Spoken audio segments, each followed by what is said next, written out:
Good morning प्यारे बच्चों। Online कक्षा में आप सभी का मैं फिर से एक बार स्वागत करता हूं। प्यारे बच्चों, हम लोग देख रहे हिस्ट्री का chapter number 3, nationalism in India, Bharat में राष्ट्रवाद। इसका हम लोग आज दूसरा भाग देखने जा रहे हैं। प्यारे बच्चों, हमने पहले भाग में इसकी पार्श्वभूमि आप लोगों को मैंने बताया था कि पहला विश्व युद्ध, खिलाफत आंदोलन और असहयोग आंदोलन किस प्रकार से गांधी जी के नेतृत्व में चलाया गया, जिस प्रकार से रोलेट एक्ट का विरोध करने के लिए सत्याग्रह और बाद में असहयोग आंदोलन उन्होंने चलाने का किस प्रकार से निर्णय लिया, इस पर हमने चर्चा की थी। आज के इस भाग में हम लोग इस अध्याय के जो दूसरे महत्वपूर्ण बिंदु है आंदोलन के भीतर अलग अलग धाराएं।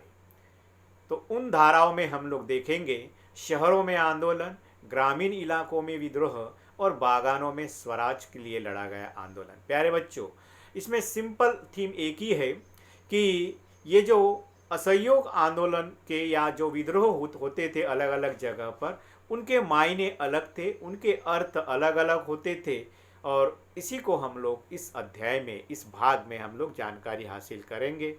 तो आंदोलन के भीतर अलग अलग धाराएं।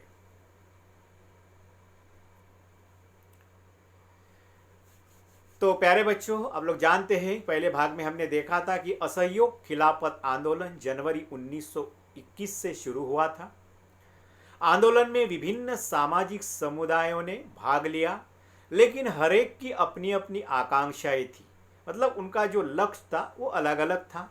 सभी ने स्वराज के आह्वान को स्वीकार तो किया, लेकिन उनके लिए उसके अर्थ अलग अलग थे। मतलब गांधी जी ने जिस स्वराज की मांग की थी या गांधी जी के दृष्टि से जो आंदोलन का सही मायने में जो सत्याग्रह का अर्थ था, उस अर्थ को उन्होंने अपने तरीके से बदल दिया और इसीलिए उनके अर्थ अलग अलग हो गए। तो इसमें 3 प्रमुख हम लोग विद्रोह या आंदोलन देखेंगे। नंबर 1, शहरों में आंदोलन के तरीके। प्यारे बच्चों, असहयोग खिलाफत आंदोलन की शुरुआत शहरी मध्य वर्ग के हिस्सेदारी से हुई। हजारों विद्यार्थियों ने स्कूल कॉलेज छोड़ दिए, हेडमास्टर और शिक्षकों ने इस्तीफे दे दिए, वकीलों ने भी मुकदमे लड़ना बंद किया था शहरों में। मद्रास के अलावा अधिकतर प्रांतों में परिषदों के चुनाव का बहिष्कार किया गया। उस समय जो प्रांतीय परिषदों का चुनाव होता था, उस चुनाव पर गांधी जी के आह्वान पर बहिष्कार किया गया। लेकिन एक अपवादात्मक स्थिति है कि मद्रास में गैर ब्राह्मणों द्वारा बनाई गई जस्टिस पार्टी का कहना था कि काउंसिल में, मतलब परिषद में प्रवेश के जरिए ही उन्हें वह अधिकार मिल सकते हैं जो सामान्य रूप से केवल ब्राह्मणों को मिल पाते हैं। इसलिए पार्टी ने चुनाव पर बहिष्कार नहीं किया। तो मद्रास के इस जस्टिस पार्टी को छोड़कर लगभग सभी पार्टियों ने इस प्रांतीय परिषदों के चुनाव पर बहिष्कार डाला था। ये भी एक तरीका अपनाया गया। इसके अलावा विदेशी सामानों का बहिष्कार किया गया, विदेशी कपड़ों की होली की गई। 1921 से 22 के बीच विदेशी कपड़ों का आयात आधा रह गया, उसकी कीमत 102 करोड़ से 57 करोड़ पर रह गई। तो इस प्रकार से इस शहर में चलाए गए ये जो आंदोलन के कारण, असहयोग आंदोलन के कारण, इस प्रकार का प्रभाव ब्रिटिश सरकार पर हुआ कि विदेशी कपड़ों जलाने के कारण आयात में कमी आ गई और जो व्यापार का जो उनकी राशि थी वो भी कम हो गई। इतना ही नहीं, शराबों की दुकानों की पिकेटिंग की गई। पिकेटिंग का अर्थ है कि ऐसा प्रदर्शन या विरोध का ऐसा स्वरूप जिसमें लोग किसी दुकान या फैक्ट्री या दफ्तर के भीतर जाने का रास्ता बंद कर देते। आजकल हम लोग उसको रास्ता रोको आंदोलन कहते हैं, वही एक प्रकार था। तो उसको पिकेटिंग के नाम से जाना जाता था। तो शराब की दुकानों की पिकेटिंग की गई। व्यापारियों ने विदेशी व्यापार करने, वो वहां पर पैसा निवेश करने से इनकार कर दिया। जब बहिष्कार आंदोलन चलने लगा तो आयातित कपड़ों के स्थान पर भारतीय कपड़े पहनने लगे। तो भारतीय कपड़ा मिलों व हथकरघों का उत्पादन भी बढ़ने लगा, लेकिन इसमें भी कुछ समस्याएं थी। तो प्यारे बच्चों, तो इस प्रकार से गांधी जी द्वारा शुरू किया गया जो असहयोग खिलाफत आंदोलन था, उसके मायने शहर के लोगों के लिए इस प्रकार से थे, या शहर में असहयोग खिलाफत आंदोलन इस प्रकार से चलाया गया। बाद में इस शहर का ये आंदोलन धीमा पड़ गया। इसका कारण क्या था? अभी हमने देखा था कि इस आंदोलन के तहत शहरवासियों ने विदेशी कपड़ों की होली जलाई थी और स्वदेशी को अपनाने के लिए उन्होंने प्रोत्साहित किया था। लेकिन उसमें समस्या ये थी कि खादी का कपड़ा मिल के कपड़ों की तुलना में सस्ता था। मतलब अंग्रेजों द्वारा निर्मित जो कपड़ा होता था वो कारखानों में बनता था और इसीलिए वो सस्ता होता था, और हमारे कपड़े खास तौर पे हथकरघों पर बनाए जाते थे, इसलिए वो महंगा होता था। गरीब लोग स्वदेशी खादी कपड़ा नहीं खरीद सकते थे। वैकल्पिक संस्थानों की कमी थी, मतलब विकल्प कम थे हमारे पास। मतलब हमारे देश में हथकरघे या कपड़ा मिलों की संख्या भी, भलाई उनको प्रोत्साहन मिला था लेकिन संख्या कम थी, और उनकी जो स्थापना होने की प्रक्रिया थी वो बहुत ही धीमी थी। इसलिए बढ़ती मांग को वो पूरा नहीं कर सकते थे, और इसीलिए गरीबों को वही ब्रिटिशों का कपड़ा लेना पड़ता था।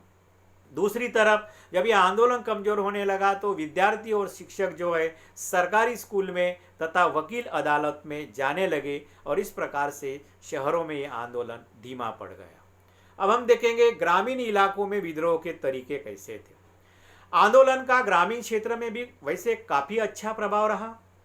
युद्ध के बाद विविध इलाके में चल रहे किसानों एवं आदिवासियों के संघर्ष इसी आंदोलन में समा गए। प्यारे बच्चों, कि प्रथम विश्व युद्ध के बाद में भारत के अनेक क्षेत्र में किसान अंग्रेजों के खिलाफ व आदिवासी भी अंग्रेजों के खिलाफ जगह जगह पर आंदोलन कर रहे थे। तो इस समय इन सभी आंदोलनों को, मतलब किसान एवं आदिवासियों के आंदोलन, भले ही वो अपने उद्देश्य पूर्ति के लिए कर रहे थे, लेकिन उन आंदोलनों को भी इस असहयोग और खिलाफत आंदोलन के साथ जोड़ने का काम किया। उनके क्या अर्थ थे देखिए। वैसे इसका एक उदाहरण है, अवध में सन्यासी बाबा रामचंद्र किसानों का नेतृत्व कर रहे थे। पहले वे फिजी में गिरमिटिया मजदूर थे। अभी गिरमिटिया मजदूर आपको पता है कि गिरमिटिया मजदूर जो है औपनिवेशिक शासन काल में बहुत सारे लोगों को काम करने के लिए फिजी, गयाना, वेस्ट इंडीज आदि स्थानों पर ले गया था, और जिन्हें बाद में वहाँ पर लोग गिरमिटिया कहा जाने लगा। उन्हें एक एग्रीमेंट के तहत वहाँ ले जाता था। अंग्रेजी में इन्हें इंडेंचर डी लेबर कहा जाता है। तो इस प्रकार से ये गिरमिटिया मजदूर थे, ये रामचंद्र बाबा। अवध के किसान आंदोलन की क्या मांगे थी? यह आंदोलन सन्यासी बाबा रामचंद्र के नेतृत्व में हो रहा था। उनका आंदोलन तालुकदारों और जमींदारों के खिलाफ था, जो किसानों से भारी भरकम और तरह तरह के कर वसूल करते थे। किसानों को बेगार करनी पड़ती थी। बेगार मतलब इन जमींदारों पर और तालुकदारों के जमीन पर इन्हें बिना वेतन वहाँ पर परिश्रम करता था, मेहनत करनी पड़ती थी, या अपना श्रम बेचना पड़ता था, श्रम देना पड़ता था। बदले में कोई भी वेतन या मजदूरी नहीं दी जाती। बिना वेतन लिए गए काम को बेगार कहा जाता है। किसानों को जमीन के पट्टे निश्चित नहीं थे और कभी भी उन्हें पट्टे के जमीन से हटा देते थे। तो ये जमींदार और तालुकदार किसानों को जो जमीन दी जाती थी उन्हें आमतौर पर अस्थायी रूप में पट्टे कहा जाता था। तो ये पट्टे इनके निश्चित नहीं होते थे और जब कभी उनके मन में आए तो उसे निकाल देते थे। किसानों की मांग थी कि लगान कम किया जाए, बेगार खत्म हो और दमनकारी जमींदारों का सामाजिक बहिष्कार किया जाए। मतलब सभी लोग उसके ऊपर बहिष्कार करें, कोई मदद ना करे। नाई और धोबी ने भी जमींदारों पर बहिष्कार डाल दिया। 1920 में पंडित जवाहरलाल नेहरू ने बाबा रामचंद्र से बातचीत करके अवध का जब उन्होंने दौरा किया तो उनसे मिले और उनसे बातचीत करके वहां पर उन्होंने किसान सभा का गठन किया। महीने भर में वहां पर 3 से ऐसे किसान सभा की शाखाएं बनी अवध में। और जब 1921 में जब असहयोग आंदोलन शुरू हुआ तो कांग्रेस ने किसान आंदोलन को शामिल किया, लेकिन कांग्रेसी का नेतृत्व खुश नहीं था, क्योंकि ये किसान बहुत सारे ऐसे अहिंसात्मक कार्य नहीं करते थे, हिंसात्मक कार्य करते थे, और ऐसे आंदोलन की अनुमति कांग्रेसी नहीं देना चाहते थे। 1921 में जब आंदोलन फैला तो तालिकदारों और व्यापारियों पर हमले होने लगे, बाजारों में लूटपाट होने लगी और अनाज के गोदामों पर कब्जा कर लिया। देखिए प्यारे बच्चों, यहाँ पर जब इस आंदोलन को जोड़ दिया गया असहयोग आंदोलन से, तो इनकी जो इच्छाएं थी वो ऐसी हो गई कि अब हमें कोई रोक नहीं सकता, हम तालुकदारों जमींदारों पर हमला कर सकते, लूटपाट कर सकते और गोदामों पर कब्जा कर लिया। स्थानीय नेता किसानों को यह समझने लगे कि महात्मा गांधी ने ऐलान कर दिया कि अब कोई लगान नहीं भरेगा, जमीन गरीबों में बांट दी जाएगी। गांधी का नाम लेकर लोग अपनी कार्रवाइयों को सही ठहरा रहे थे। एक्चुअली देखा जाए तो ये जो आंदोलन थे, ये आंदोलन वो अपने लिए कर रहे थे। हालांकि कांग्रेस ने इसको सहयोग आंदोलन के साथ जोड़ लिया, लेकिन उनके मायने अलग थे, गांधी जी के मायने अलग थे, और वो लोग हिंसात्मक गतिविधियों में लिप्त थे, और इसीलिए इन तरीकों को स्वयं गांधी जी पसंद नहीं करते थे। और इसलिए गांधी जी का, क्योंकि उनको लगता था कि अब हम लोग असहयोग आंदोलन चला रहे, और इसीलिए गांधी जी का नाम लेकर वो अपनी सारी कार्रवाइयों को सही ठहरा रहे थे। आदिवासियों ने महात्मा गांधी के संदेश और स्वराज के विचार को कुछ और ही मतलब निकाला। देखिए, महात्मा गांधी ने जो संदेश दिया था स्वराज का, उसका कुछ अलग ही अर्थ निकाला। उदाहरण से लेकर देखिए, आंध्र प्रदेश के गुडेम पहाड़ियों में 1920 की दशक की शुरुआत में उग्र गुरिल्ला आंदोलन फैल गया। कांग्रेस इस तरह के आंदोलन को स्वीकार नहीं कर सकती थी।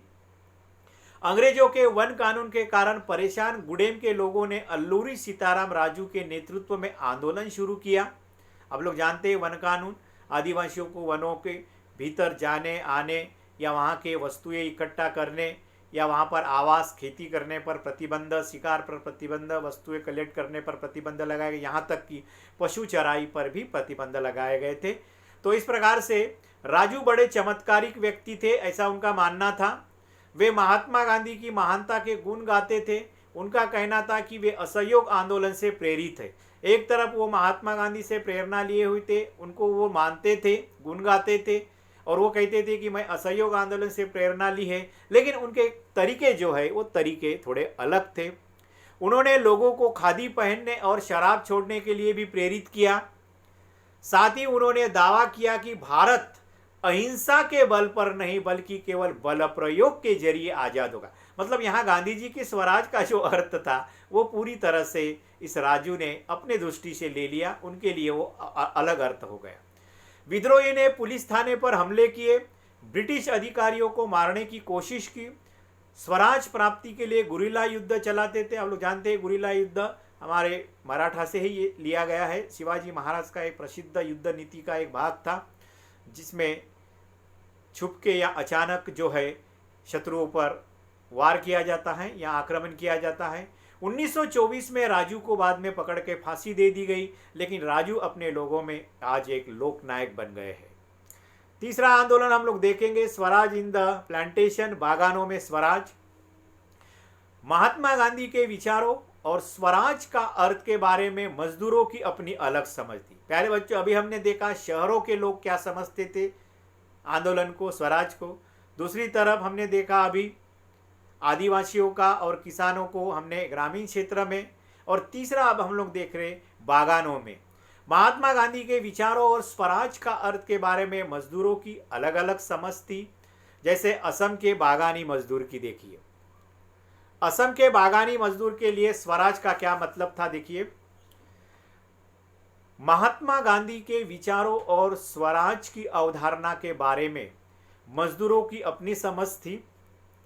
असम के बागानी मजदूर के लिए आज़ादी का मतलब था उन चार दीवारियों से जब चाहे आ जा सके जिनमें उन्हें बंद करके रखा था। प्यारे बच्चों, असम में काम करने के लिए इन मजदूरों को वहाँ पर जो बागान के मालिक थे वहाँ ले गए थे, और इन लोगों को पूरी तरह से बंद करके रखा जाता था। बाहर जाने की इन्हें अनुमति नहीं थी। अगर बाहर जाना ही है तो मालिक की अनुमति लेकर जाना पड़ता था, और गांव जाने की बात तो बहुत दूर होती थी, क्योंकि ये एक एग्रीमेंट के तहत उन्हें वहां ले लाया जाता था। 1859 के इनलैंड इमिग्रेशन एक्ट के अनुसार बागानी मजदूर को बिना इजाज़त बागानों से बाहर जाने की इजाज़त नहीं थी, और इसीलिए इनके दृष्टि से स्वराज का अर्थ था कि उन्हें बागानों से बाहर जाने दिया जाए। उनके लिए आज़ादी का मतलब था कि वे अपने गांव में संपर्क रख सके, मतलब गांव जा सके, आ सके। मजदूरों ने जब असहयोग आंदोलन के बारे में सुना तो उन्होंने अपने अधिकारियों की अवहेलना की, बागानों को छोड़कर अपने घर चले गए। उनको लगता था कि अब गांधी राज आएगा और उन्हें उनकी जमीनें वापस मिल जाएगी। इस तरह असहयोग आंदोलन ने हिंसक रूप धारण किया, और 5 फरवरी 1922 की चौरी चौरा की घटना हुई, जिसमें बाजार से गुजर रहे एक शांतिपूर्ण जुलूस पर पुलिस के साथ हिंसक टकराव होने से 22 पुलिस कर्मियों की मौत हुई। प्यारे बच्चों, तो इस तरह ये असहयोग आंदोलन ने एक प्रकार से हिंसक रूप धारण किया और ऐसी एक घटना घटी 5 फरवरी 1922 को उत्तर प्रदेश के गोरखपुर के पास चौरी चौरा नामक स्थान पर, वहां पर एक बाजार से गुजर रहे शांतिपूर्ण जुलूस पर किसानों ने लाठीचार्ज किया, जिसके कारण दोनों के बीच में हिंसक टकराव हुआ और इस टकराव में 22 पुलिसकर्मियों की मौत हो गई। और इस घटना के बाद महात्मा गांधी ने 12 फरवरी 1921 को असहयोग आंदोलन वापस लेने की घोषणा की। इस प्रकार से ये जो असहयोग खिलाफत आंदोलन जो 1900 इस घोषणा की थी या 1921 से 20 से इसको शुरू किया गया था, और इस प्रकार से माफ़ कीजिए यहाँ पर 1922 चाहिए।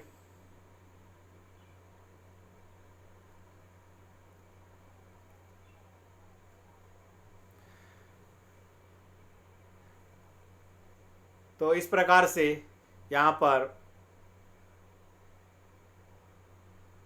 असहयोग खिलाफत आंदोलन लगभग समाप्त हो गया है, एक अपने चरम पर था, क्योंकि गांधी जी ने तीनों जगह आप लोगों ने देखा, शहर में चल रहे आंदोलन, ग्रामीण क्षेत्र में चल रहे आंदोलन, और अभी हमने जो बागान मजदूरों ने जो आंदोलन का जो अपने अपने लिए अर्थ लिया था, जिसमें लगभग हिंसा का उन्होंने उपयोग किया था और उनके उद्देश्य भी अलग थे, और इसीलिए भला ही उन्होंने गांधी जी का नाम लेकर वो सारे काम किए, लेकिन इससे गांधी जी को बहुत आहत हो गई, और ख़ास तौर पे ये चौरी चौरा की घटना को लेकर, और इसीलिए उन्होंने आंदोलन वापस की घोषणा की। और उसके बाद में हम लोग देखते हैं सविनय अवज्ञा की ओर। चौरी चौरी की घटना से गांधी को लगा कि सत्याग्रही को व्यापक प्रशिक्षण की जरूरत है। साथ ही कांग्रेस के कई नेता इस तरह के जनसंघर्षों से थक चुके थे। वे 1919 के गवर्नमेंट ऑफ इंडिया एक्ट के तहत गठित प्रांतीय परिषदों का चुनाव लड़ना चाहते थे। उनका मानना था कि परिषदों में रहकर हमें ब्रिटिश नीतियों का विरोध करना चाहिए, सुधारों की वकालत करना चाहिए, और उन्हें वहां रहकर ये दिखाना चाहिए कि ये जो प्रांतीय परिषदें है ये लोकतांत्रिक संस्था नहीं है, इसके लिए हमें चुनाव लड़ना चाहिए। इस प्रकार का विचार ये कुछ कांग्रेसी नेताओं का था, और इस प्रकार से यहाँ पर ये खिलाफत असहयोग आंदोलन समाप्त हुआ। और उसके बाद महात्मा गांधी जी सविनय अवज्ञा आंदोलन की शुरुआत करते हैं, जिसमें हम लोग देखेंगे दांडी मार्च या नमक यात्रा। तो यहाँ पर ये हमारा भाग यहाँ पर समाप्त होता है। इस पर आधारित 3 प्रश्न जो है, असहयोग खिलाफत आंदोलन को शहर में किस प्रकार से चलाया गया, कौन से तरीके अपनाए गए, ग्रामीण क्षेत्र में असहयोग आंदोलन के क्या मायने थे, और बागानों में असहयोग आंदोलन को किस तरह से लिया गया। तो इस प्रकार से इन प्रश्नों के उत्तर लिखिए। यहाँ पर हम लोग ये हमारा दूसरा जो भाग है समाप्त करते हैं। फिर हम लोग मिलेंगे तीसरे भाग के साथ, सविनय अवज्ञा आंदोलन के साथ। तब तक के लिए धन्यवाद।